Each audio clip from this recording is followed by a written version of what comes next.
Good morning, or good afternoon, and good evening, wherever and whenever you're listening to this episode of Scott's Sporting Corner podcast. And welcome back to the podcast. We are on the very eve of the World Cup starting, and because of that, today I kind of want to sit down and have a look at Liverpool players who are heading to the World Cup. The notable absentees from Liverpool as well. There's also some former Reds who will be representing their nations as well. And I also want to touch on two players in particular from Liverpool I am most excited to see during this podcast. I did briefly speak about it on Copites of Anfield this week, but I do like to come on the podcast and you can be a bit more in detail, a little bit more, with your notes in front of you, that kind of thing. And this is what kind of today's episode is going to be all about. So, which Liverpool players are heading to the World Cup? Well, Liverpool have a decent amount of going to the World Cup. We have 8 current Liverpool players heading there. First of all, we've got with Argentina, we've got Alexis McAllister, a former World Cup winner, and he'll be hoping to repeat that again with Argentina. I do think they've got a good chance. On top of that, another South American, we've got Alisson, who is still one of the best keepers in the world, heading over there with Brazil under Carlo Ancelotti. A new face, or someone who's just come into the club for the last year or so, Florian Wirtz, still, finding his feet at the club. But I have to say, I've been very impressed with him playing for Germany this season. I've watched quite a few of the Germany games, and this is one for me who does stick out going to the World Cup representing Germany and Liverpool. Japan will have their captain fit and available, Wataru Endo. He suffered that horrible injury away at Sunderland earlier on in the season, but he got back a few weeks for the end of the season, got himself training. I believe he's played in a couple of friendly games for Japan, building up to the World Cup, and he's ready to represent his nation going into the World Cup. The Netherlands have a strong contingency of players from Liverpool. We've got Virgil van Dijk, Ryan Gravenberch and Cody Gakpo, but there's no room for Jeremy Frimpong going for the Netherlands. And finally, we've got Alexander Isak, who's back from injury, had a very tough first season at the club, but let's hope he can kick on now heading into the new season. So, briefly mentioned, there's two players in particular from Liverpool, from Liverpool this season, I should say, who I'm kind of excited to watch during the World Cup and see how they do. And first one for me, I've mentioned it just briefly then, is Florian Wirtz. Liverpool fans were understandably excited when Wirtz arrived last summer. The talent has never been in question, but so far he's still finding his feet at Anfield. We've seen glimpses of quality, but I don't think we've seen the very best version of Florian Wirtz in a Liverpool shirt yet. What's been interesting is that he seems to have looked more comfortable for Germany and he has for Liverpool this season. His performances for the national team have been impressive, and he's played with confidence, freedom that Liverpool supporters will be hoping carries into the club football next season. The World Cup could be a huge tournament for him. If he performs well and builds gets even more confidence, Liverpool could reap the rewards with domestic football returns. So the second player I am very excited to see heading into the World Cup is Alexander Isak. Understandably, injuries have disrupted most of his season. We've not really had the opportunity to see him build momentum. The only time he kind of got some momentum just when he scored that goal against Tottenham, after he scored that goal against West Ham as well. But unfortunately, scoring that goal, he did break his leg. He's come back. He did that goal against Crystal Palace, but then he was in and out of the team due to fitness issues. He's missed a lot of football. I did a video on Copites of Anfield months ago when he first come back from injury, and I looked at the accumulation of the amount of time that he's missed from his final game at Newcastle and up to then. Basically, if you add in the broken leg, the little muscular issue he had, I can't remember what month it was now, he went off against Eintracht Frankfurt. And also, but what in particular what stood out for me is pre-season when he was training alone. He wasn't involved in team training. Yes, he did a lot of the fitness work, but he didn't have the kind of actual sport specific stuff he had to do through pre-season. And if you add that all up, you're looking not far off the equivalent of an ACL injury if you had all that time up together of inactivity for Alexander Isak. And it did show, and I said if he could just get through the last few weeks of the season injury free, that would be a massive bonus. Unfortunately, he did pick up the little niggles, which is to be expected, but now he's got the opportunity to go to the World Cup, and he's already played for Sweden. He scored a goal in a friendly match. I can't remember who it was against now. It was a great goal. You saw the good movement from me is that, yes, I think it may have took a little deflection, but the signs are positive. And I remember what Arne Slot mentioned in, must have been one of his final press conferences, talking about Isak going to the World Cup.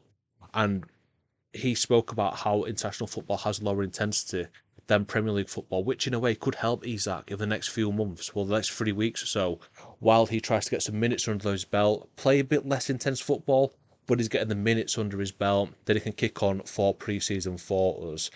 And yeah, that's kind of what I'm hoping from this tournament. He gets fitter, he finds some rhythm, and he puts together a consistent run of games. We all know what quality of Alexander Isak is when he's fully fit. And if he comes through the World Cup healthy and sharp, Liverpool fans could have a lot to look forward to afterwards. So while there are plenty of Reds heading to the World Cup, Wirtz and Isak are definitely two players that I'll be looking to keep an eye on. However, there are some notable absences. Of course, not every Liverpool player will be travelling to World Cup. And for me, there's some big names what have missed out for, different reasons. So first of all, I want to touch on Hugo Ekitike, who suffered a horrific injury against PSG, where he suffered, I think it must have been a full rupture. It's a very big partial rupture, if not, to his Achilles tendon.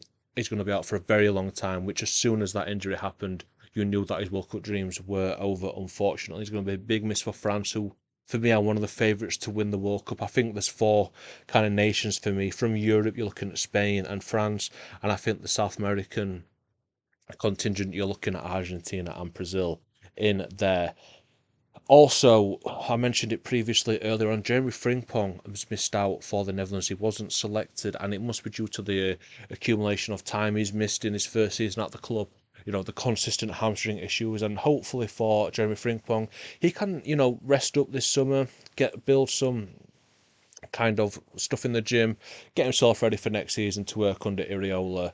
But there's another two players I want to touch on who have missed out, have not been selected. Number one is Curtis Jones, and I think Curtis Jones has been very unlucky this season, not because of Thomas Tuchel not selecting him, more due to Arne Slot. There's a lot of times this season, I think Liverpool fans have said the same. Curtis Jones should have been playing in midfield more.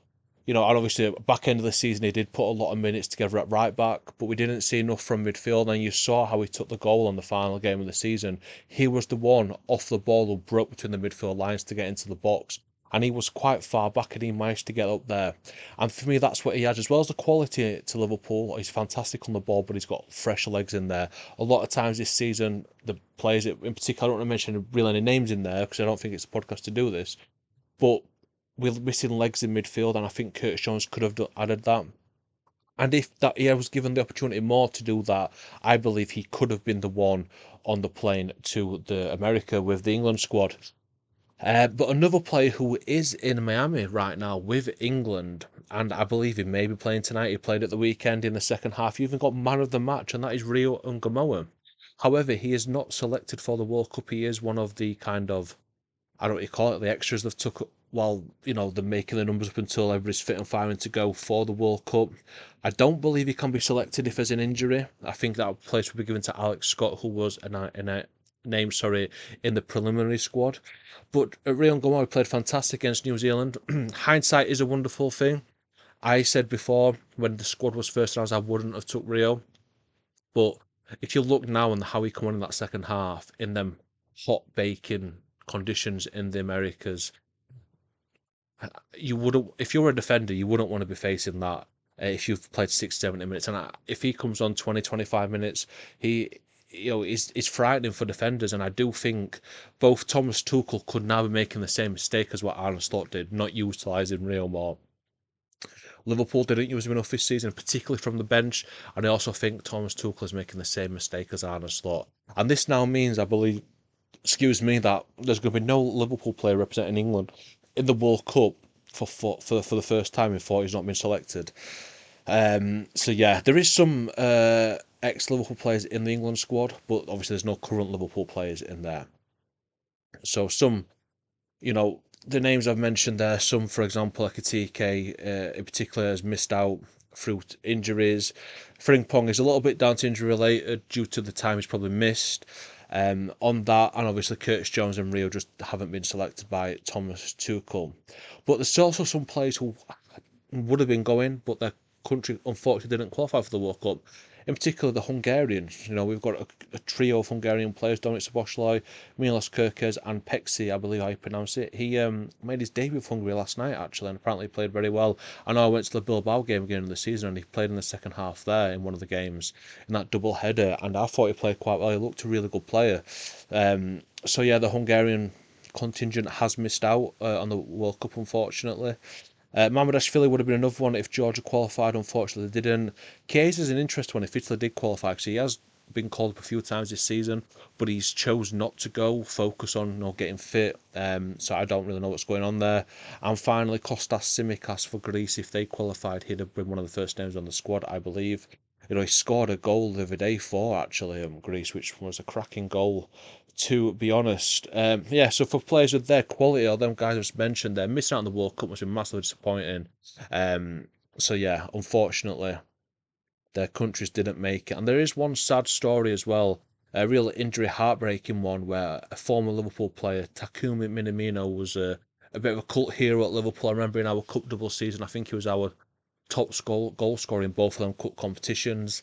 A Premier League champion as well with us. He's unfortunately picked up an injury. He suffered an ACL earlier in the season, which ruled him out cruelly from representing Japan. One of their main guys over the last years.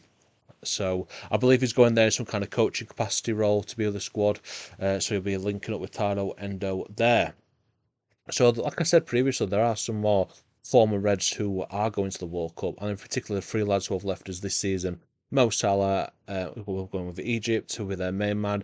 Andy Robertson will be captain in Scotland to the World Cup, and Ibrahima Konate will be going with France as well. So if them three were still at Liverpool, obviously our number of 8 would be, would be a little bit better. But there's also some other lads who left the previous summer who are going to the World Cup. In particular, Jarell Kwanzaa. I kind of mentioned on that. There's if we kept him, there is a Liverpool players who, if they stay, would have been representing England, and the one is Jarell Kwanzaa. I do think the club may have made a mistake selling him, to be honest with you.